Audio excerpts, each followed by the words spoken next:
Hello, everyone. Just want you to know that we will be starting the webinar shortly.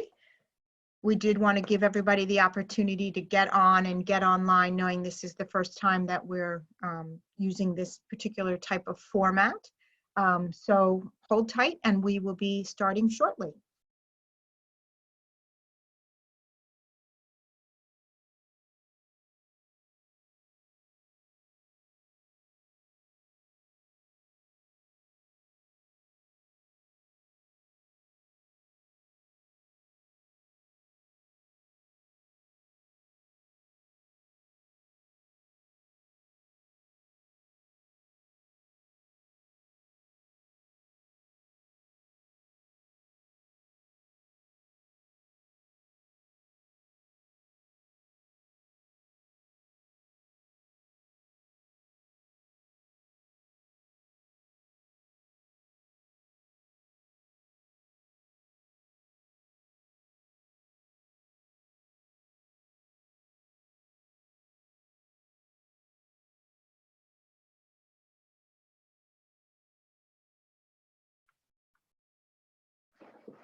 Welcome. So I just want to welcome everybody to our webinar format. I'm Laurie Trungone. For those of you who have joined us in the past, I'm the Assistant Vice President for Women's and Children at Inspira Health. And we are tonight going to host a webinar for obstetrics and gynecology entitled The Unmentionables. It's hosted by Inspira Health Spirit of Women program. The format is new to us. And we thank you for attending. I'm sure you're aware that we canceled last month's seminar at the start of this COVID-19 pandemic. We were very upset about having to do that. It was in the very beginning. We weren't sure what was the right thing to do. And thankfully, I do believe that it was the right thing to do now.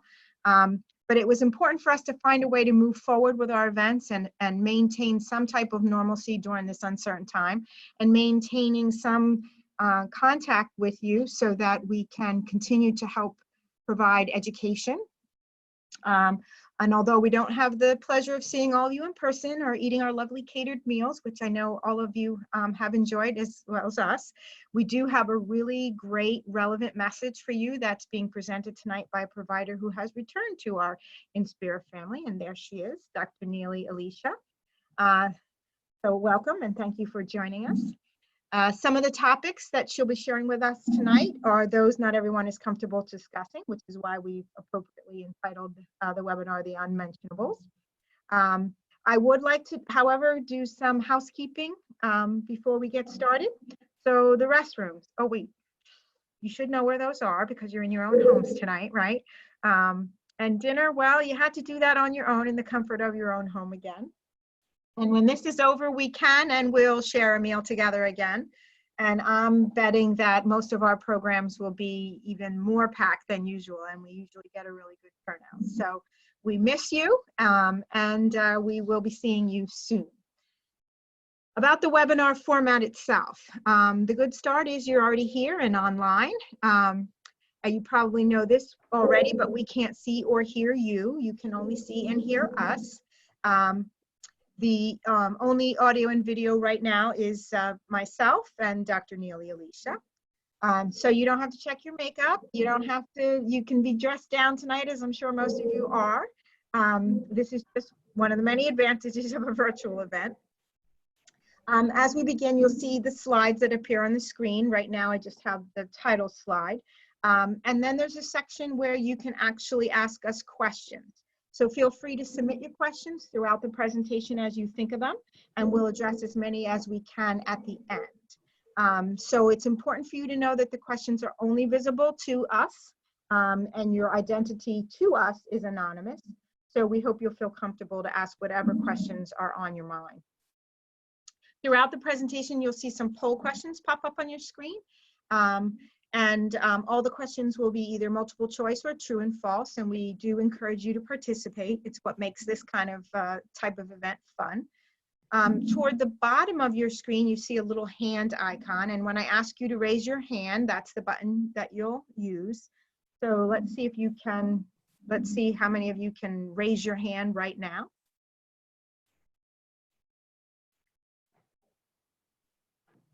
Okay, very good. Thank you. You'll receive an email after the event, and you'll actually get the recording of tonight's webinar. And we're going to also ask you to give us some feedback. So we'll have a little survey in there. Since it's our first attempt at this type of format, we really do want your feedback, and we really want to be able to make sure that we are meeting your needs as best we can. So now I'd like to, I know you've seen Dr. Elisha, but I'd like to formally introduce her. She's a board certified obstetrics and gynecologist. She earned her bachelor's degree from Barnard College at Columbia University in New York, followed by her medical degree, which she got from the University of Medicine and Dentistry of New Jersey, their School of Osteopathic Medicine in Stratford, New Jersey. She then completed her residency training with us here at Inspira Medical Center in Vineland. She specializes in the diagnosis and care of all women's health concerns, including several preventative services, female reproductive care, infertility treatments and counseling, and other routine screenings. Inspira Medical Group is very proud to have Dr. Elisha as a member of our family of accomplished providers. We welcome her back. She was a provider for us for a while after her residency. And then has returned to us just most recently in April. So she is available to see patients at the Inspira Medical Group practice in Vineland, and we are also currently providing telemedicine services out of that. So for those of you who've been to our programs before, you do know that the Spirit of Women is our mission at Inspira Health, to provide high quality health services that improve all the lives of those we serve. So we joined Inspira's, we joined the Spirit of Women program over 10 years ago. It is a national network of hospitals that are committed to women's health through education, outreach, and wellness. Inspira is, our Inspira Spirit of Women program is our way of reaching out to the women in our community. And we really ultimately want to provide health information in a fun and innovative way and help to improve the health of the people in our community, and that means you. So one of the things I want to start with is something that we've been hearing about for months now, right? And I just want to really briefly go over the way to help protect yourself from COVID-19. I think it's part of what we need to do in terms of health education. If you can, stay home. Wash your hands often. You've heard the 20 seconds, sing happy birthday while you're washing your hands. Make sure that all surfaces are cleaned and disinfected as best you can. Make sure that if you do have to go out, that you keep the 6-foot social distancing. Avoid people who are sick. Wear face masks while you're in public, and at this point, it's been mandated, but hopefully everybody was doing that anyway, and even most of the stores and stuff won't even let you in without one. And then if you need to cough or sneeze, make sure you do that into your elbow. So that being said, let's start with Dr. Elisha helping us discuss. Let's start with the young female, right? For those of you, it may be you. For most of us, it's probably our daughters or granddaughters. So let's talk about what the young teenage years mean. Hi, everyone. I'm Dr. Elisha. Thank you, Lori, for the introduction, and thank you, everyone, for coming tonight. I know it's probably a little odd for some of us. Maybe for me, never done this before online. Anyway, so first we're going to talk about the teenage years a little bit. As Lori said, I don't know the ages of everyone here. Some might be teenagers, probably more have either daughters or cousins or granddaughters that are teenagers. And I think we all know or can relate that it's a pretty difficult time. The changes that, I mean, I'm sure boys do too, but we're not talking about boys. The changes that girls go through in the teenage years, emotionally, physically, hormonally, are pretty intense. And moms, I'm sure, recognize it on like a minute-to-minute basis because they change their mood so often. By the way, I have a teenager, in case anybody was wondering. The most important thing is to offer them complete love and support and confidence. We really want to show them that what they're going through is normal, that they are perfect the way they are. We want to encourage health, of course, healthy diet, not a diet, but a healthy, just eat healthy. Exercise, because those are things that we should be doing at every stage of our lives. And really the best way is just to show them. So if we're eating healthy and we're exercising, then they will learn eventually. And I think that's the best way to help with their self-esteem. Just to have confidence in them and to give a good, be a good role model and to show them that what they're doing and how what they're going through is normal. We want them to be responsible for themselves. And that can be, it's hard to teach them that sometimes. They will most likely find themselves in a difficult situation, be it a party or a date where they don't want to be there anymore and they don't know how to get themselves out of it. So they really should know that there's someone, doesn't have to be you, but they need someone that they can go to, and they know they won't get in trouble if they say that they're in somewhere they shouldn't be, and they can get a ride and they can get out of it. And if there's alcohol involved, they know that they can get home safely. Very good. Sorry, I saw a question. Wait, I just want to say one more thing about that. I have a 14-year-old. When should we see you for the first time? Oh, that is a good question.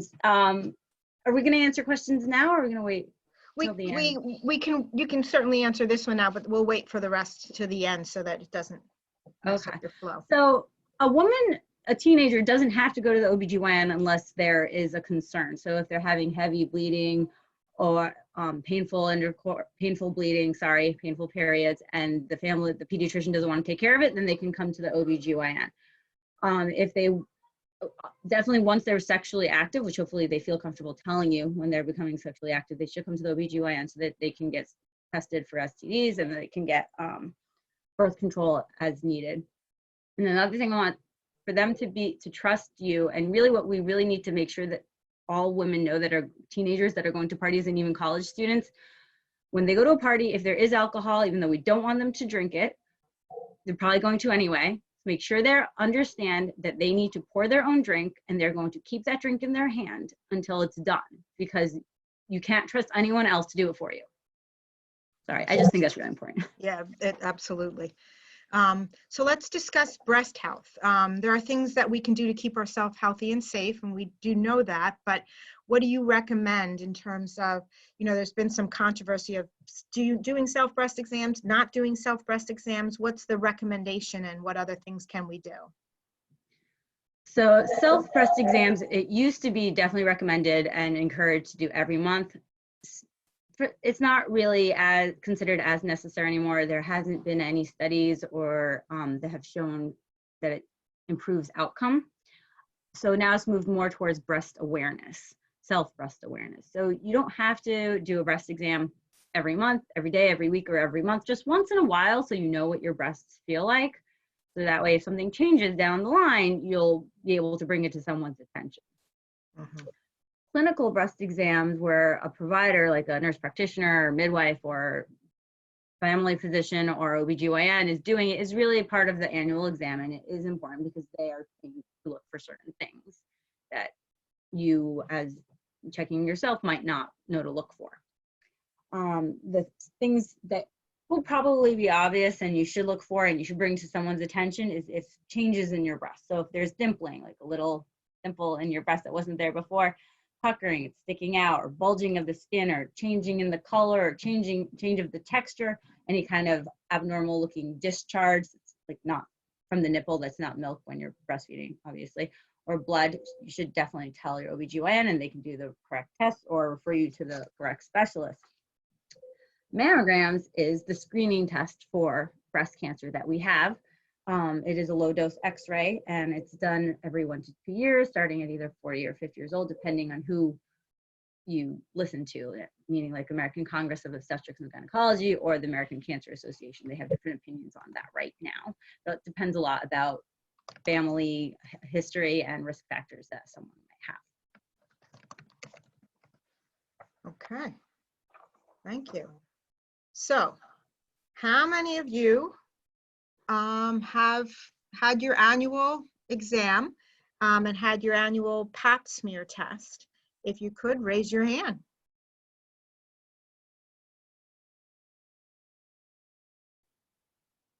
Okay.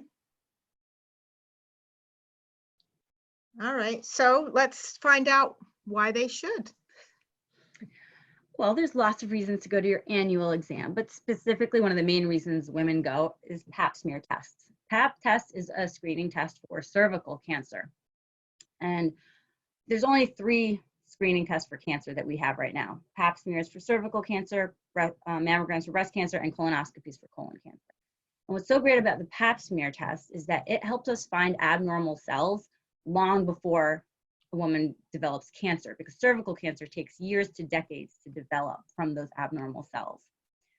So if you go to your OB/GYN on a regular basis, the chances are better than good that they'll find the abnormal cells and be able to treat it and remove those cells before it becomes cancer.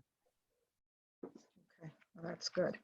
And we certainly want to be able to do those kinds of things to protect ourselves, right? Right. So what other tests can we have or do?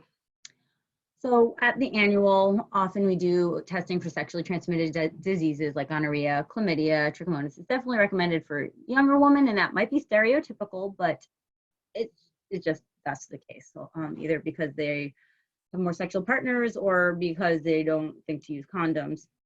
That's when we do it more often, but we do it at all ages if a woman wants and has a new partner. HPV, human papillomavirus, is a sexually transmitted disease, and we test that with the pap smear. Okay, good.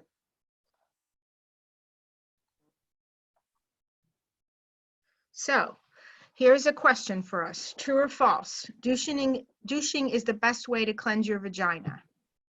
Like cheating if I vote, right? Yes, no voting from you. All right. All right, so gynecologic symptoms that you can't ignore. Now, when we say you can't ignore it, it doesn't mean that if you ignore it, something bad will happen. It just means that it's very difficult to ignore these things because women's bodies are changing constantly just via the normal aging process. Hormones are changing constantly through adolescence, as we all know, and we talked about briefly. It affects the menstrual cycles. It can make them regular, irregular, heavy, or light, or non-existent, depending on what's going on in the woman's life. Pregnancy hormones are also raging, and obviously woman's not getting her period then. Menopause, again, the hormones are fluctuating so much and affect everything from the brain to your skin to your body being able to regulate temperature. So any of these issues, if you have any questions about it, you're concerned about it, go to your doctor. Do not ignore it if it's something you're concerned about, because there is stuff that the doctors can do to help you. Okay. So here are our results from our poll question is douching the best way to cleanse your vagina? 89% think it's false and 11% think it's true. So you want to tell us the true answer? So the vagina doesn't need any cleansing at all. The normal flora of the bacteria and other things are supposed to be there. It is a self-cleansing system. If you want to douche and you like doing it, you can. It can increase the risk of some vaginal infections because it does affect the normal pH of the vagina. But if some women do it all the time and it's not causing them any infections, they can keep doing it. If you're doing it and you do get vaginal infections, you should probably stop. Okay. Very good. Thank you. So what are some of the other gynecological issues that we as women experience? So as listed here in this beautiful slide, any menstrual disorders, meaning heavy bleeding, painful bleeding, irregular bleeding, cervical dysplasia, which means the cells of the cervix are abnormal, which is what we find on the pap smear, pelvic floor prolapse, which is when certain organs are not where they're supposed to be anymore and they're kind of falling, pelvic pain during intercourse, breast problems like cysts or even cancer, but we're talking more about more benign things, PCOS, which is polycystic ovarian syndrome, where women are not ovulating regularly, uterine fibroids, which are benign growths of the muscle of the uterus, urinary incontinence, where a woman is leaking, and decreased libido. These are all very common, very, very common. Not everyone has them, but if you do have it, it's not abnormal. But these are all pretty much all things that can be treated. Okay, good. So we have another question. So tell us about cotton underwear. Is it true that women should always wear cotton underwear and that there are sort of ramifications if we don't? All right, so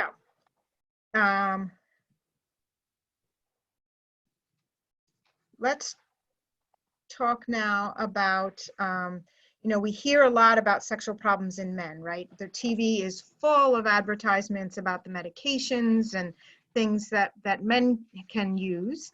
But we know that we as women also have some sexual issues. Can you go over what some of those are and what we could do about them? Sure. There was a slide on abnormal bleeding. Are we not going to do that one, or go back Yep, to we it? can. Yep, sorry. That's okay. Why don't we do that first? So abnormal bleeding. It can occur in young girls, and it'll definitely occur in teenagers, and pretty much throughout our life cycle, it can happen. In young girls, it can be trauma. It can be self-inflicted trauma from a foreign body. It can be irritation from an infection, which can happen even in really young girls, like yeast infections, which can be caused by bubble baths. So I'm not saying don't give the girls bubble baths, but if they are having bubble baths and then they have vaginal irritation, you probably should stop the bubble baths first. They can have urinary tract infections, and you can always be worried about sexual abuse when you see any kind of vaginal bleeding in a young child. Teenagers, it's usually hormonal. You have to consider all these other things that I said for the young girls, but it's typically hormonal, and it will figure itself out if you give it enough time. If the teenager is having heavy bleeding, painful bleeding, or not getting her period at all for a while after, you know, it could take time. But after up to like 16 years old, you should probably go see an OB/GYN, or even if a pediatrician or family doctor can do some tests for that. Premenopausal women are, leading up to menopause, for a couple years before that, women can have very irregular cycles. Often going into menopause, the cycle becomes longer, meaning more days between, and it just slowly kind of tapers off. But some women just have heavy irregular bleeding right before menopause, and it's very difficult to deal with. Pregnancy, you don't usually have bleeding during pregnancy. If you do, it could mean something bad is happening. If you mean miscarriage, it could mean nothing really. Like some women have bleeding during pregnancy and everything's fine. There is hormonal birth control, it is usually a treatment for abnormal bleeding. It can also be a cause for some breakthrough bleeding, so it can be an issue if a woman's already on the birth control and they're having issues. Now, if any woman is having any trouble with bleeding, you should go to your doctor. Again, usually the treatment will be birth control if it's a young woman, depending on what the problem is. But there's tests that can be done, such as blood work to check hormone levels and for genetic disorders that can cause abnormal bleeding, ultrasound to check for fibroids and polyps. And some women do need biopsies of the uterine lining to make sure it's not abnormal cells that's causing the abnormal bleeding. And then, assuming everything's okay, the treatment is usually birth control, or just progesterone by itself can be a treatment also, because birth control is usually estrogen and progesterone. So sometimes just progesterone. An IUD, which is a form of birth control. And in some cases, you need surgery to either remove the fibroid or the polyp, or do an ablation, which means burning the lining inside the uterus so the woman doesn't get her period anymore. Obviously, that is for later in life. That is not for young women who want to get pregnant, but that is an option. And also a hysterectomy is an option later. Okay. All right. So now, do we have the poll results?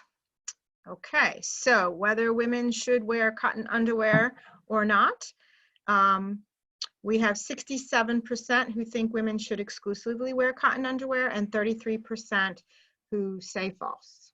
So what's our answer? So there's no hard and fast rule about this one. I think a lot of women do better with cotton underwear, but you don't have to. It's kind of the same idea with the douching. If you don't wear cotton underwear and you get vaginal infections, that could be why. But if you don't wear cotton underwear and you don't get vaginal infections and you're comfortable in whatever underwear you wear, go ahead, keep doing it. Okay, thank you. So now let's talk about sexual problems in women. Okay, so sexual problems in women.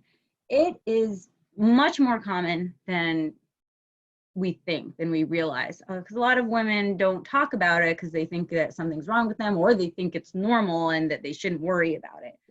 But decrease in desire, decreased libido, very common. Pain during sex, very, very common. Hypoactive sexual disorder. There's many different kinds of sexual dysfunction disorders out there. And what causes them, it just depends what the problem is and on the woman. It could be personal risk, like what's on the slide here, risk factors for sexual problems. So personal well-being, if you're not taking care of yourself, if you're not healthy, that could cause problems. Fatigue and stress, definitely an issue for decreased libido. Sociocultural factors, relationship issues. I know this is kind of weird to say, but if you don't like your partner, you're probably not going to want to have sex with them. So that could be an issue. Also, just timing wise, if you're on different schedules, if one works at night and one works during the day and you never see each other, that would be a problem. Partner's health and sexual problems also, because if the husband is not healthy, or I shouldn't say husband, the partner is not healthy and has some kind of disorder sexually, like erectile dysfunction, that's going to be a problem with having sex as well. Gynecologic issues, childbirth. So in pregnancy, some women have very decreased libido and some women have an increased libido. It's just different depending on the hormones and the woman. The actual childbirth can be an issue as far as the hormone levels changing, which can make vaginal dryness. And it can also just you can have pain from after having a baby for a little while, is from the repair. And also you're not sleeping probably very well when you have a newborn, so you might just be tired and stressed to worry about something else like that. Menopause, again, the hormones, when the estrogen goes down with the vaginal dryness, the decreased libido, very common.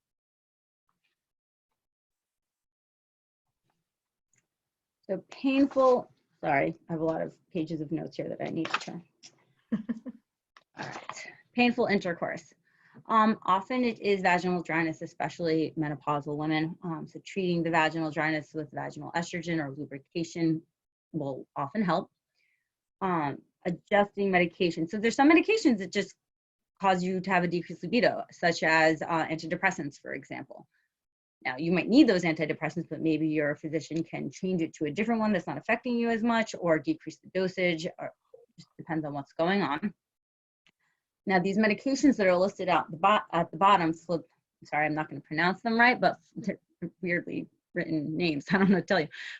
Flibanserin and bremelanotide. I practiced this too, and I still can't get it right. So these are medications most for hypoactive sexual desire disorder. So women who do not desire to have sex, flibanserin is a pill that you take every day. You shouldn't drink alcohol with it. It can cause different side effects. Bremelanotide is a injection that you give yourself 45 minutes before you're planning to be sexually active. They're both FDA approved, and you just need to find a physician that knows how to prescribe it for you. Right. So I think we have a poll question here as well.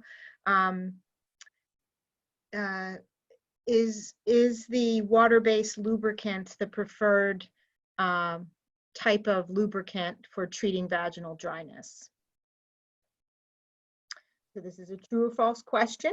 And then we are going to move to birth control. And then we'll answer that as soon as we get all the responses in. So what about birth control? Can you tell us what the options are and the best choices? So birth control is mainly to prevent pregnancy. There are other uses for it, such as I said before, for abnormal bleeding and some other things, but mainly for pregnancy.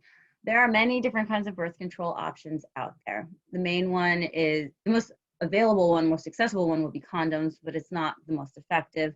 If it's used perfectly, it's 98% effective, but we don't usually use them correctly, so it's 85% effective then. Then there's pills.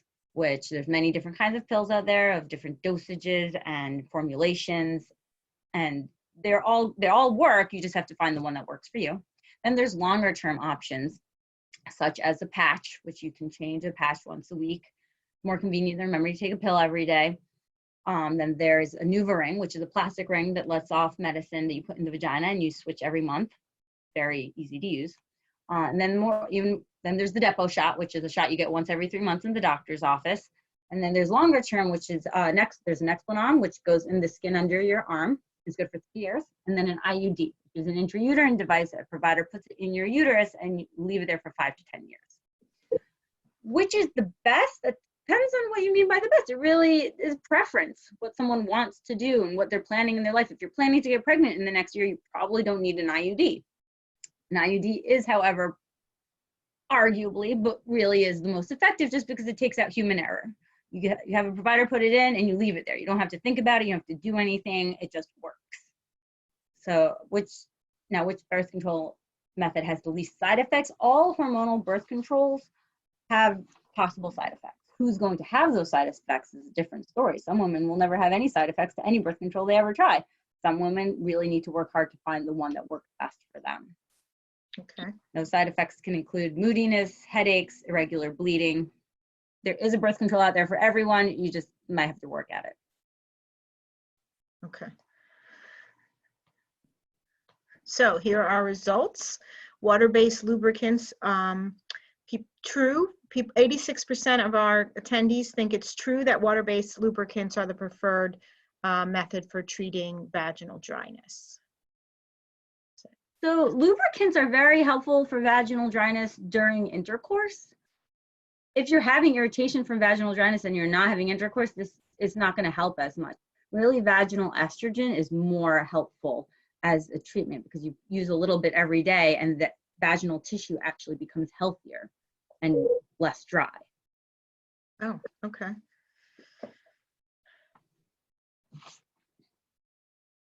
So, after we do birth control and then we stop taking birth control, and really people want to get pregnant, what's the best way to go about it? First, I guess, choosing a healthcare provider, right? So choosing a healthcare provider really depends on where you live, who's available, what kind of provider you want. Do you want a midwife type of delivery or do you want a physician?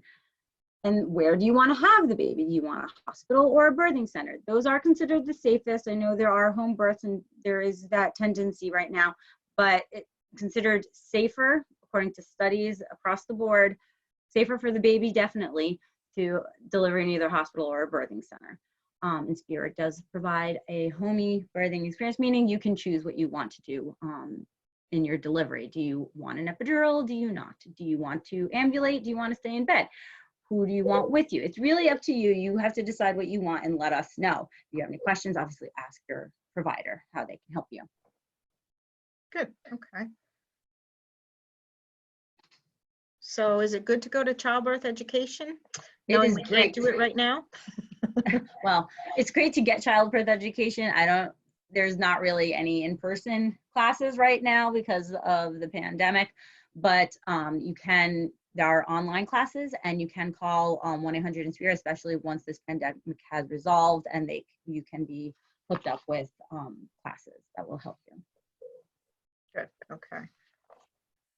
And then you talked about these types of things for the birth. How about breastfeeding? So breastfeeding is encouraged. It does help the baby in many ways. You can ask any pediatrician, they definitely encourage it, but that is a personal choice. Some women just don't like the idea of breastfeeding and they try it or they don't try it, they don't want to do it. That's fine. It's not necessarily easy. Like people think it is, but not everyone has an easy time of it. Definitely utilize the lactation consultant that's in the hospital. They will help you. And you can even ask them for information afterwards if you're having any trouble, like after you leave. Right, right. Okay, so we talked about COVID for a minute on how to protect yourself, but there's been so much talk about COVID-19 during pregnancy. Does it affect the baby? Does it make a woman sicker? let's talk a little bit about that and maybe put some people at ease, whether that's for themselves or for their family members, or kids or grandkids or whatever. So I need to start that with saying, unfortunately, we still have a lot to learn about COVID. It is very new. We do not know the long-term effects of it. As far as we know, pregnant women do not get sick more frequently than anyone else, and they do not get sicker more than anyone else who contracts the virus, which is great news. As far as transmission to the baby, they do want to be very careful. If a woman is COVID positive when they deliver, you need to be very careful not to give it to the baby. We have not had many babies that are born sick. There is possibility of vertical transmission, which means when mom has it, does baby get it? So far, we have not seen any real effects like that. I have read something about babies being born with IgM antibodies, which means that they somehow developed an immune response to it, but they haven't necessarily been born sick. So we really don't know the long-term effects. As far as we know, babies are safe, pregnant moms are safe. Right. I mean, as safe as they can be. Right. So let's ask our audience. Do you think that we have a poll question for you? Does COVID-19 during pregnancy cause birth defects?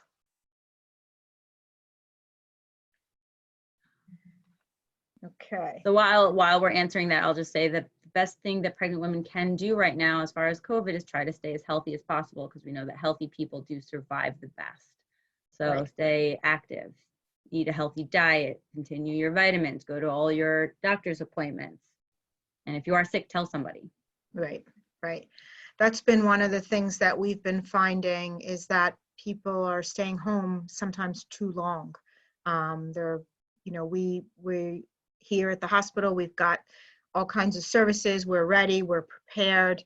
You're not going to get sicker coming here. So let's talk then about what is the risk of transmission. Like I said, as far as we know, it's not high, not impossible, but not anything that we're overly concerned about right now. That could change. We're still everyone's doing research and studies. We don't know for sure, but that seems to be what's going on right now. It is not in breast milk, so you don't have to worry about giving it to the baby through the breast milk. But if the mother does actively have a COVID infection, she should probably not be breastfeeding, just because you don't want to be that close to the baby. You can pump and give the baby the bottle, milk in the bottle. Nothing, don't touch the baby, and just be really careful. Right, right. Little scary. And it's the fact that we don't know a lot, is probably the biggest, part of it. So do we have the results? Oh, wow. Wow, that's impressive. That's great. That's very 100%. impressive. Good job, everybody. Yeah, so 100% said no. That's well educated. Yes.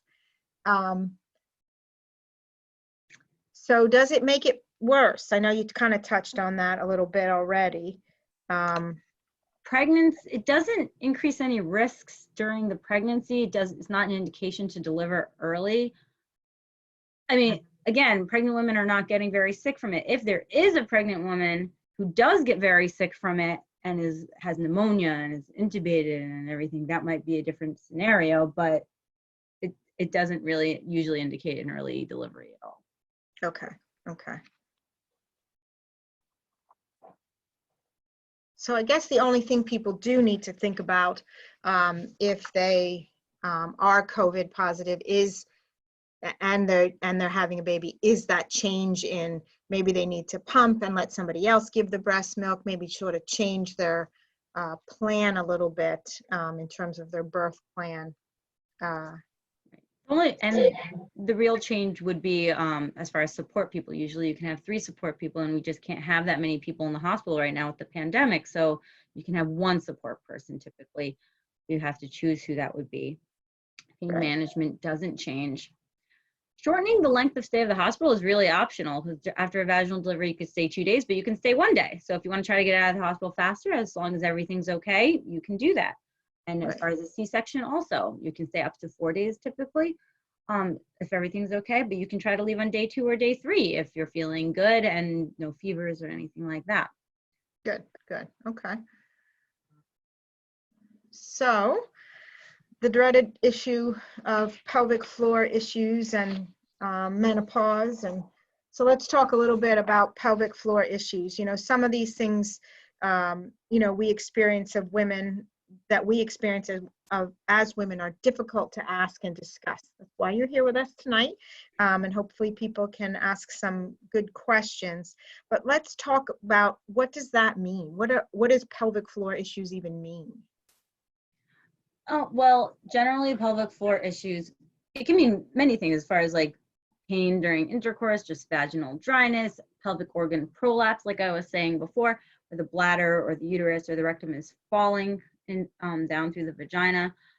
Also incontinence, where the woman's leaking. And all these things can, like I think I said before, can be caused by genetics, by having multiple babies. It could be even from C-sections. And there are some medications that can help with some of it. And physical therapy. There's pelvic floor physical therapy, which a lot of people don't know even exists, but it does, and it's great. And I think everyone who has these kinds of problems should definitely start there. And then there's also, for pelvic organ prolapse, there's a pessary, which is like a rubber disc that we can put in the vagina and take out as needed to hold everything up. But other than that, there's surgeries that can be done for these problems. Typically, it's a urogynecologist that does these surgeries. So a urogynecologist is a specialist, a subspecialist from OB/GYN or from urology that specializes in female reconstructive surgery.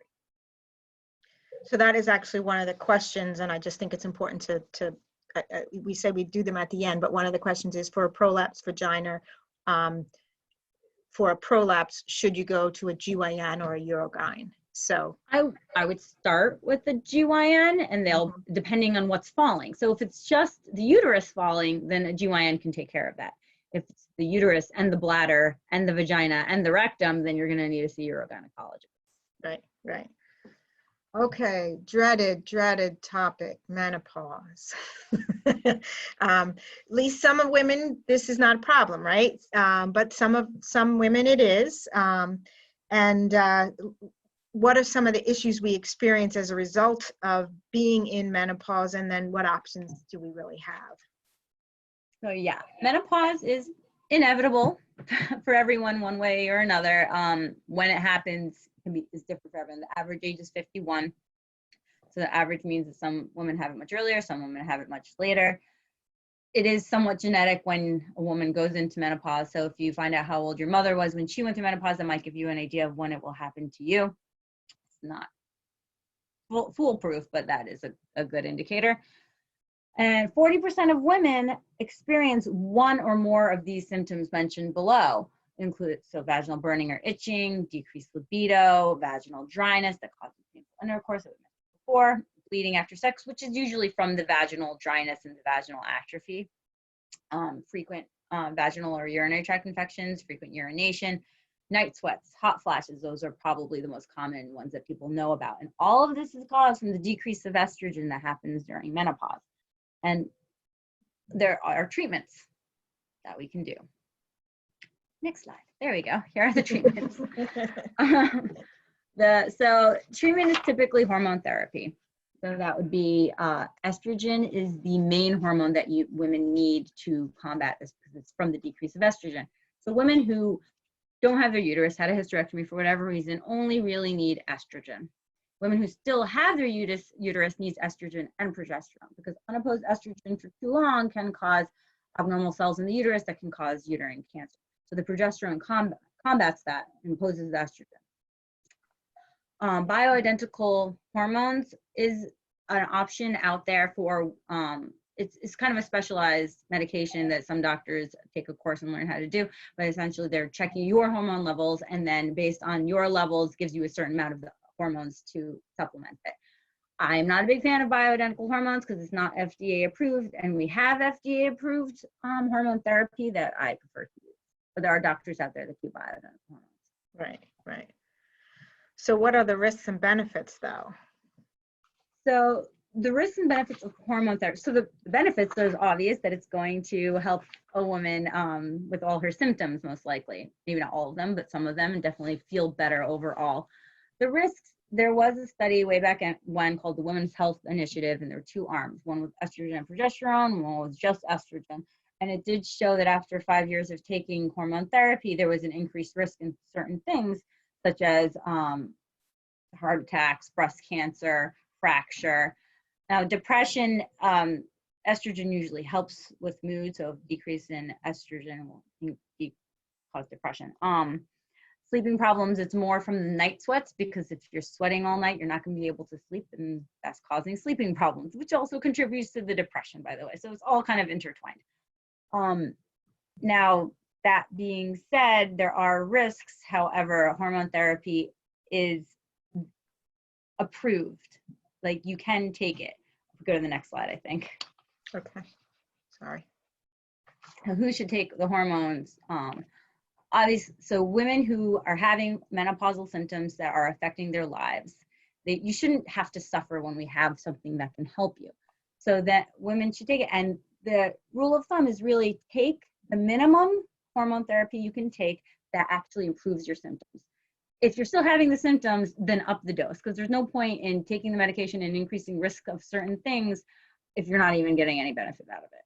And then the other rule of thumb is take it for as short a period of time as possible. So I usually recommend taking it for a year and then trying to taper off and see if you still need it anymore. You do, then you go on it for another year, up to 5 years. Because after 5 years is when the increased risk happens. Women who should not take these hormones, women who have had or currently have breast cancer, or really any cancer, shouldn't be on hormone therapy. Known coronary heart disease, known history of blood clots, heart attacks, or stroke, because it has been shown to increase the risk. So we're not going to give it to women who already have these problems. Okay. So a lot of women have the risk of osteoporosis. I know it's common even in my own family. It's spanned generations with my grandmother, my mother, my sisters, myself, all have osteoporosis. So what exactly is it? And what are the risks associated with having it? And then what can we do? So osteoporosis means low bone density, essentially. It's as we get older, our bone density goes down, especially when we go into menopause and we lose our estrogen that is protective against osteoporosis, and then we lose that. The risks are that you get thin and weak bones and they easily break, and that causes other morbidity and issues for older people specifically. But you can have osteoporosis in younger people. The risks are if you're a woman, if you're white, if you smoke, if you're skinny, among other things, certain medications that you take. Okay. So what can we do? What do we do? So we want to increase our calcium and vitamin D to the recommended dosage. If you can do that in your diet, which that chart has a lot of foods that is high in calcium, great. Mm-hmm. A lot of people can't eat that much calcium, like that much dairy products, and get enough calcium. So then you might want to just go to the pharmacy and get an over-the-counter supplement. And vitamin D is also important. You can go to your doctor and get your vitamin D checked and calcium level checked to see if it is low. And most people are honestly vitamin D deficient.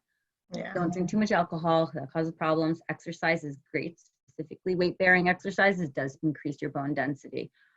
Smoking, not helpful for anything, don't do it. And avoid falling, which is a great suggestion. If everyone does not fall, then probably you won't break any bones. But older women, make sure that they know where everything is and there's no wires that will cause them to trip and fall. These are medications that can increase osteoporosis risk. Prednisone is a steroid, anticoagulants, anti-epileptic medications, breast cancer medications. However, these are also medications that you can't stop taking just because you're worried about osteoporosis. These are medications that you need to take. But if you're taking these medications, you can be more aware that you might develop osteoporosis and be more proactive about calcium and vitamin D and weight-bearing exercises. Right. So how do you know if you have osteoporosis then?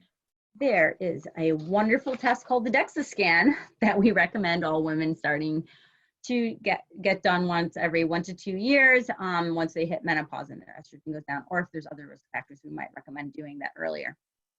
And this is a chart. It's a very weird scoring system, if you would notice, but +1 to -1 is normal. -1 to -2.5 is osteopenia, which means your bone density is low, but it's not bad enough to be called osteoporosis. And then -2.5 or less is osteoporosis.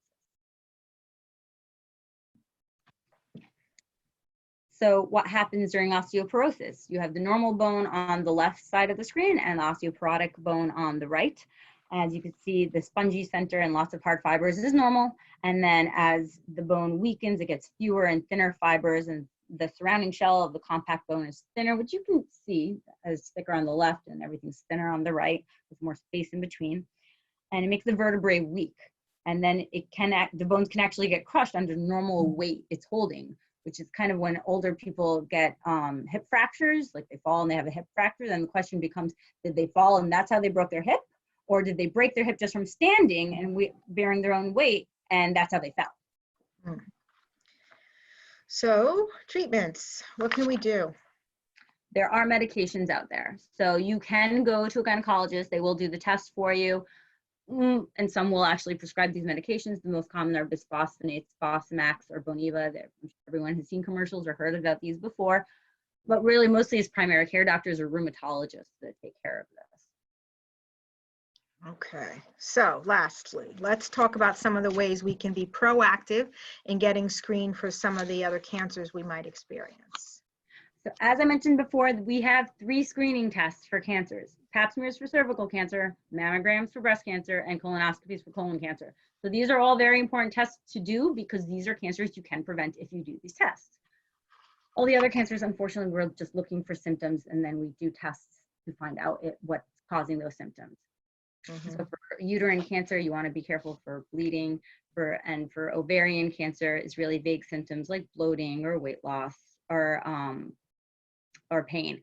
So you go to your doctors and they can do the correct test to find out what's going on. Cervical cancer, no. Sorry, I missed breast cancer. Oh, okay. So breast cancer, we talked about with mammograms. We do them every 1 to 2 years, depending on risk factors and family history. And we started either 40 or 50 years old, depending on who you trust more, the American Congress of Obstetrics and Gynecology or the American Cancer Association. Okay, and cervical cancer. Cervical cancer, like I said before, most of them are caused by HPV infections, which is sexually transmitted, and there is that vaccine that everyone should go out and look into getting if they haven't already gotten it. The screening tests start at age 21, and it's either the pap smear with the HPV or without the HPV, depending on what the physician thinks is necessary. And it goes up to age 65 because they've determined that after 65, if all the pap smears have been negative her whole life, chances of that woman getting cervical cancer are slim to none. So it's not even worth getting the test for at that point. Okay. Like, congratulations to all those women who don't need pap smears anymore. Yeah, right. Thank you very much. So let's go to a couple of the questions that we have. It is about 5 minutes to 8. And so we have time for a few questions. So one of the first questions is discharge. Is the smell normal? And are there foods that increase or change the smell, like when you eat asparagus and there's a smell with your urine? So some discharge can be normal, especially like when your woman's ovulating or when she's pregnant. Discharge can definitely be normal. An odor can happen occasionally and transiently, like if a woman has her period or has sex or is ovulating, but it should really be transient. If it's sticking around for more than a day or two, then you should go to your gynecologist and check for an infection. It could be a simple bacterial infection. Okay. Same with like if the discharge is like a lot of discharge and it's sticking around for a while, you just want to get it checked out. Okay, thank you. How long should you go off birth control before you try to get pregnant? Sorry, I didn't hear you. How long should you go off birth control pills before you try to get pregnant? You can try to get pregnant as soon as you stop the birth control. Some women do get pregnant right away. They ovulate and they don't even get their period and they just become pregnant. Definitely, most women will get pregnant within a year after going off birth control. The Depo shot's a little bit different. Depends what kind of birth control you are. Depo shot can take longer. But they used to think that if you try to get pregnant right after stopping birth control, it increased your risk for miscarriage, and that has been shown to not be true. There's actually some studies that show as soon as you go off the birth control, your chances of getting pregnant, your fertility is actually higher than a month or two later. That's interesting. Another question is, if you don't normally have dryness on a regular basis, but you experience it only once in a while during sex, is a lubricant like KY jelly a good lubricant to use? Definitely. KY jelly, Astroglide, those are great lubricants, definitely recommended. Okay.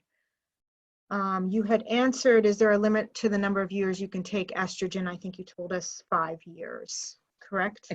Sorry?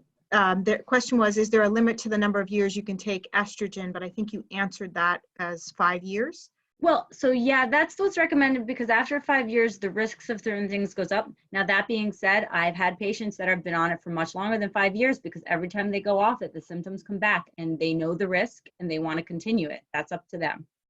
Okay. Is it okay to use cleansing products like Summer's Eve or Vagisil?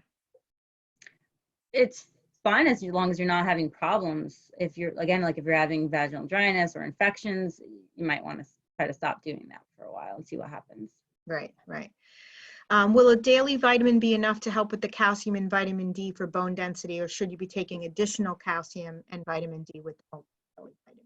So calcium is usually enough, whatever the recommended dosage is that you get in the pharmacy. Vitamin D, if it's really low, you might need more than the recommended dose for a while to really get it up there.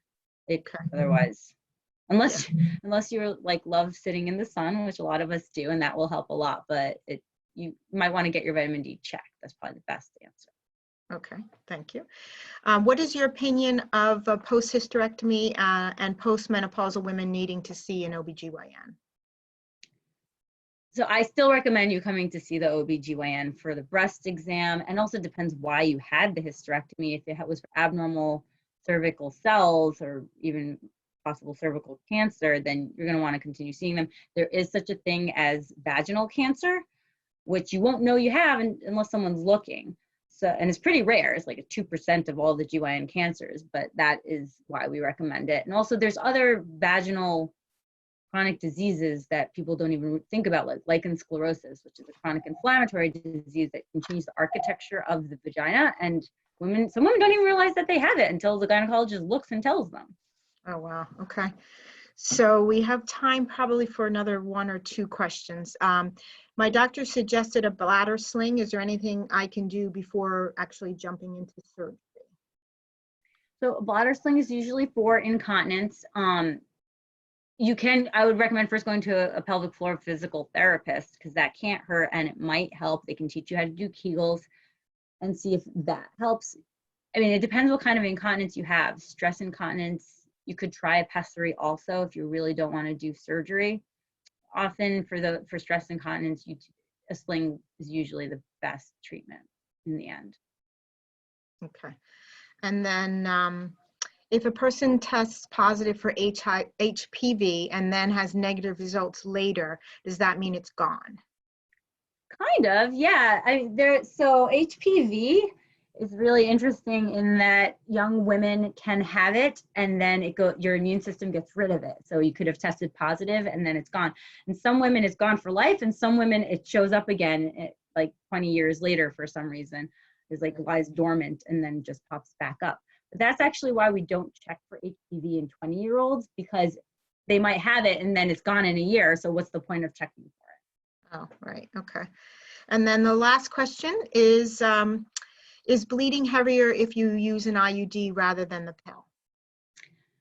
So it depends which IUD. There's a couple of them. The Mirena or Skyla, which is the hormonal IUDs, they should decrease your bleeding, if not stop it completely. So a lot of women stop getting their period while they're on the IUD, which is perfectly fine, by the way. Some women get scared by that, but as long as we know why you're not getting your period, it's okay.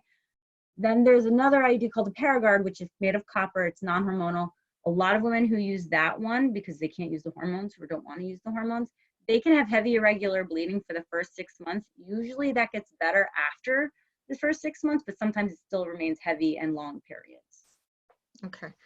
I do want to give people the opportunity for the couple more questions we do have, but I do want to sort of end the program and then we'll answer those couple of questions after. So I do want to thank you, Dr. Elisha, and all of you for attending tonight. Yes, thank you everyone for coming. Yeah, Dr. Elisha is available through our Inspira Medical Group OBGYN practice in Vineland, and she's taking appointments via telemedicine.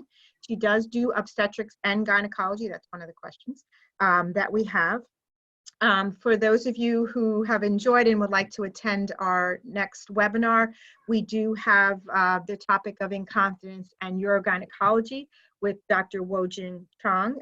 That'll be on May 19th at 7 o'clock. I hope you'll join us. In the meantime, wear your mask, wash your hands, keep 6 feet away from everybody, and stay safe. So we will answer the next couple of questions, but I did want to keep to our time limit and thank everybody else for coming. So for those of you who want to stay on and get those next couple of questions answered, feel free to do that. I'll ask the next question. If there are no significant menopausal problems, is no replacement hormone therapy safe? Absolutely. That's the best case scenario. If you don't need it, don't use it. Okay, good. The next question is, my daughter should not have any more children. Her physician suggested not doing that and having an ablation. She's 35 years old. Is that safe? Okay, so an ablation is considered safe. That's not birth control though. An ablation is to stop your period, to stop the bleeding. So often when I do an ablation for someone, I also offer doing a tubal ligation because that you really don't want to get pregnant after having an ablation. So an ablation kind of makes the uterus not compatible with pregnancy. So it's very hard to get pregnant. So some women just use that as birth control, or if their husband has a vasectomy, that's also an option. But really, an ablation is not for birth control. Ablation is to treat heavy irregular bleeding, and then a tubal would be a form of birth control that would be recommended. Okay.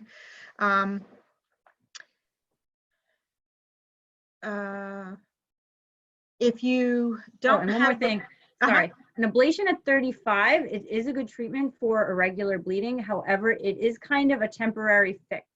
After 4 or 5 years, the bleeding might come back. I often try to do ablations later than that, like 45, because that way once the ablation would wear off, hopefully the woman would be in menopause and won't have to worry about it. Okay. That's just a recommendation. That's not a hard and fast rule. 35-year-olds can get it if they want it. So for those who do want to use a lubricant and don't have regular vaginal dryness, is water-based lubricants better than some of those others out there? It's really preference. You got to try them and see what works better for you. There's not one that's bad for you. Okay. And then we have a comment that says, thank you for your willingness to take this step to offer this seminar and for your time. So it was appreciated, and thank you for that comment. And again, thank you, Dr. Elisha, for taking the time to do this for us tonight and then answering all those questions. So thank you very much. And thank you again for all those who attended, and we will see you in May. Very good. Bye, everyone. Bye-bye. I